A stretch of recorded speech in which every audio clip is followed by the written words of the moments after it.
कि यूएसए में ट्रंप जीत जाएगा। किए जा रहे इस वक्त की एक सबसे बड़ी खबर के बारे में बता रही हूं। ट्रंप ने चुनाव जीता। ट्रंप 47वें यूएस कि यूएसए में ट्रंप जीत जाएगा। और यूएसए के न्यूज चैनल ने भी इसको किया कंफर्म। फॉक्स न्यूज की तरफ से किए जा रहे इस वक्त की एक सबसे बड़ी खबर के बारे में बता रही हूं। ट्रंप ने चुनाव एक भविष्यवाणी किया था मैंने यहां पर आकर कि ट्रंप के बारे में, अमेरिका के अबा शबा, लेकिन मैं रास्ते में कार में आ रहा था, प्रभु के आत्मा ने मुझे कहा कि ये बोल, अगर वो तेरे से प्रार्थना कराएगा तो जीतेगा। प्रॉफिट जी को पहले ही परमेश्वर की आत्मा ने गाइड किया कि ट्रंप जीतेगा। मैं कहूंगा ट्रंप तू मुझे कॉल करेगा तो यू आर विनर हो जाएगा।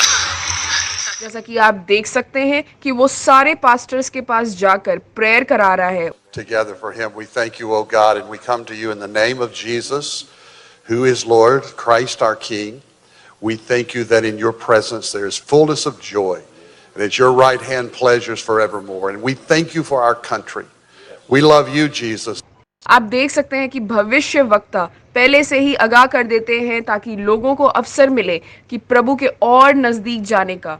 ट्रंप कैसे दिख रहा है इस वीडियो में प्रेयर कराते हुए, और इस डेट को प्रॉफिट जी ने पहले ही बता दिया था कि ट्रंप जीतेगा। मैं कहूंगा ट्रंप तू मुझे कॉल करेगा तो यू आर विनर हो जाएगा। ट्रंप ने प्रोफेसी को सुनकर प्रभु पर भरोसा रखा और अपने लिए प्रार्थना कराई। Central Texas pastor is not only praying Donald Trump gets reelected, he's physically laying his hands on the former president.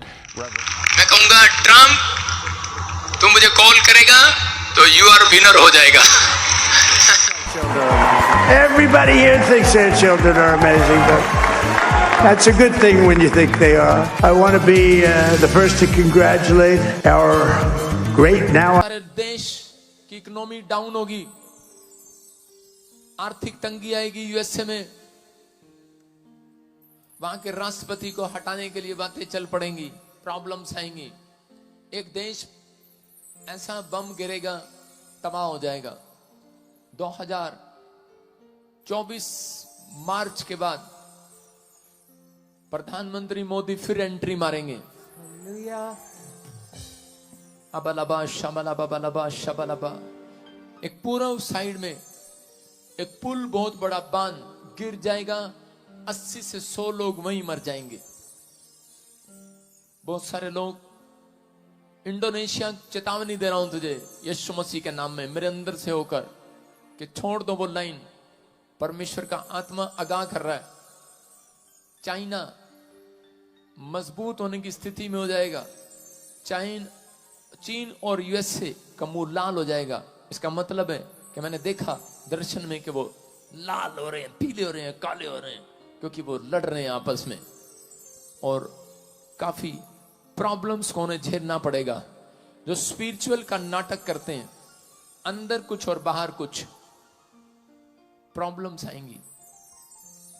मैं प्रार्थना कर रहा था, मैंने देखा अमिताभ बच्चन जी हॉस्पिटल में चले गए। मैंने पहले भी बोला था आपको 2022 में, फिर कह रहा हूं कुछ प्रॉब्लम आई है, आप दुआ करें, मैं इससे ज्यादा कुछ नहीं बोलूंगा। अबलबा शबलबा शबलबा। बेन हीन क्यों, पास्टर बेन हीन को आप जानते हैं, बुजुर्ग हो गए। मैं क्यों कह रहा हूं मुझे नहीं पता, लेकिन परमेश्वर उनके लिए भी दुआ करने के लिए बोल रहा है। मैं देख रहा हूं कुछ आने वाले समय में बहुत सारे आतंकी हमले यूरोप के ऊपर होंगे। इटली, जर्मनी, फ्रांस, ऐसे अलग अलग जगह पर कुछ प्रॉब्लम्स क्रिएट होना स्टार्ट होंगी। अबलबा शबलबा शबलबा। पवित्र आत्मा कह रहा है कि लेकिन जो लोग इस बात को अमल कर लेंगे कि मैं 2 टाइम सुबह प्रार्थना करके 2 टाइम बाइबल पढ़ के घर से निकलूंगा, परमेश्वर का आत्मा कह रहा हूं उनका एक भी बाल, सिर का बाल बांका नहीं होगा।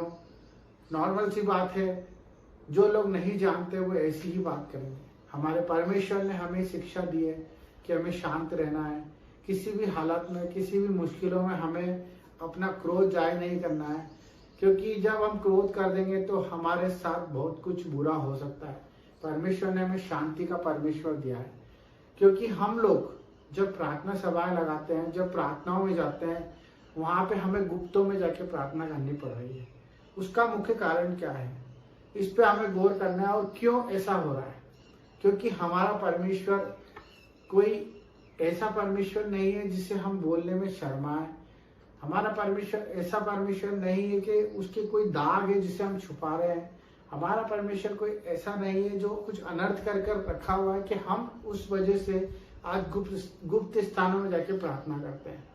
हमें प्रार्थना करनी है, हम दिल खोल के सबके लिए प्रार्थना कर सकते हैं। जब हम इस चीज को अपने अंदर डाल देंगे कि अपने पड़ोसी को बताते हुए हमें झिझक ना हो, हमें कोई खौफ ना हो। जब हम बंद कमरे में किसी चीज को करते हैं तो लोगों की शंका जाहिर होती है। हमें परमेश्वर की बातों को सुनना तो है, परंतु उसे बयां करना भी आना चाहिए। हमें क्लियर बताना आना चाहिए कि हम क्या करते हैं, कैसे करते हैं और क्यों करते हैं। हम किसके आदेश से करते हैं और किसके लिए करते हैं और इससे हमारा क्या फायदा है। जो लोगों को ये लगता है कि जहां पर चर्च बन जाती है, जहां पर जो 4 लोग प्रार्थना करने लग जाते हैं, वहां पर धर्म परिवर्तन होना शुरू हो जाता है।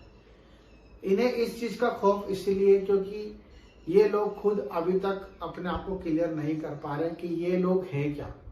क्योंकि जो धर्मांतरण की बात करते हैं ये इन्हीं के बीच में से है। मैं आपको आज मैं बताता हूँ इसका मुख्य जड़ क्या होता है कि जब हम चर्चेस में प्रार्थना करते हैं, वो अधकच्चे ज्ञान लेकर हमारे पास से चले जाते हैं। और जो लोग परमेश्वर को नहीं जानते वो जाके बाहर ये बता देते हैं कि हमें ये बोला गया कि हमें मूर्ति पूजा नहीं करनी है, हमें किसी के आगे दंडवत नहीं करना है, हमें इससे बात नहीं करनी है, हमें बुराई में नहीं जाना है। तो ये सब चीजों के उल्टा ही अर्थ लेकर वो लोग चले जाते हैं। तो मेरे भाई बहनों, मैं आपसे रिक्वेस्ट करूंगा कि इस समय में जो भी फादर हैं, चर्च है, पासवान है, जो लोग चर्च चला रहे हैं, उन्हें बेखौफ चर्च चलाने का अधिकार है। सरकार भी उन्हें रोक नहीं सकती, किसी भी तरह का उन्हें कोई प्रकोप उनके ऊपर कोई असर नहीं कर सकता। और वो ये खुद भी जानते हैं कि इस चीज का कोई असर नहीं होगा। परंतु मैं सिर्फ ये बताना चाहता हूँ कि जो लोग परमेश्वर के अधीन होना चाहते हैं, चर्च में आना चाहते हैं, उनसे सही रीति से शिक्षा दी जाए और उन्हें सबसे पहले ये चीज समझाई जाए कि आप अगर आ रहे हो तो अपनी मर्जी से आ रहे हो और अपनी मर्जी से हर एक काम कर रहे हो। और उन्हें ये क्लियर होना चाहिए कि हम जो कर रहे हैं उसमें कोई धर्म परिवर्तन नहीं हो रहा है, ना ही कोई गलत काम करवाया जा रहा है, ना ही उन पे कोई दबाव है, ना कोई प्रेशर है, ना कोई उनसे पैसे मांगे जा रहे हैं, ना ही कोई उनके खिलाफ कोई कदम उठाया जा रहा है, ना उनके परिवार से उन्हें अलग करा जा रहा है, और ना ही कोई उन्हें कोई चैरिटी कर रहा है, ना कोई उनको उल्टी शिक्षा दे रहा है। हमें कड़क स्वभाव में आके ये काम करना पड़ेगा, क्योंकि बहुत से ऐसे लोग हैं जो सिर्फ अपने फायदे के लिए चर्च में आते हैं, प्रार्थना सभाओं में जुड़ते हैं कि हमारा कल्याण हो जाए, हमारा फायदा हो जाए। और उस फायदे के चक्कर में जब उनका फायदा नहीं होता है तो वो उसको नया मोड़ देकर एक गलत धारणा पैदा कर देते हैं।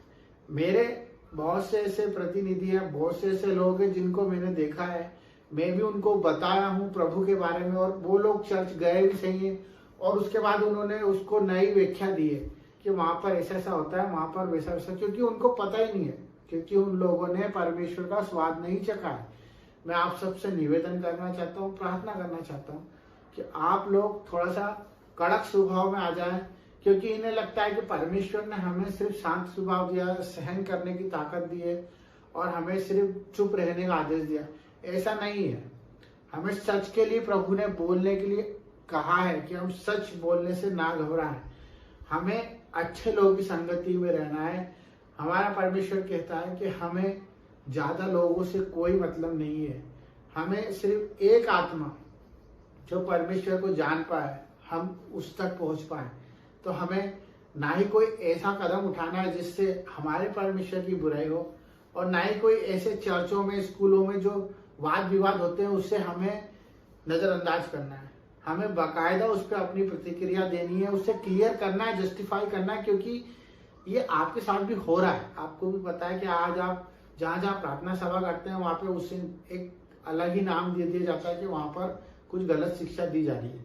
तो इस चीज के ऊपर गौर करें। सभी से निवेदन है, अपने भाइयों से, अपने प्रार्थना करने वालों से और सभी प्रेमी जीवों से कि अपनी प्रभु की आत्मा को प्रबल करें और चोड़ में प्रभु का बात रखे, किसी से डरने की कोई जरूरत नहीं है। जब हम गुप्त स्थानों में प्रार्थना करेंगे तो लोगों को शंका पैदा होगी। हम क्लियरिटी से बाहर आके चोर में प्रार्थना करना चालू करें, ये मेरी आत्मा कहती है। आप सबको इस चीज के लिए आगे बढ़ना पड़ेगा। जिस तरह से लोग अपना बाप का नाम नहीं छुपाते, आधार कार्ड में लिखा होता है, वैसे हमें भी हमारे पिता का नाम छुपाने की कोई जरूरत नहीं है। हमें प्रचार प्रसार करना है। बाकी बुद्धि को सहारा लेके समझ के साथ परमेश्वर के वचन को अगर बांटना चाहते हो तो निडर होके बांटे। सब कुछ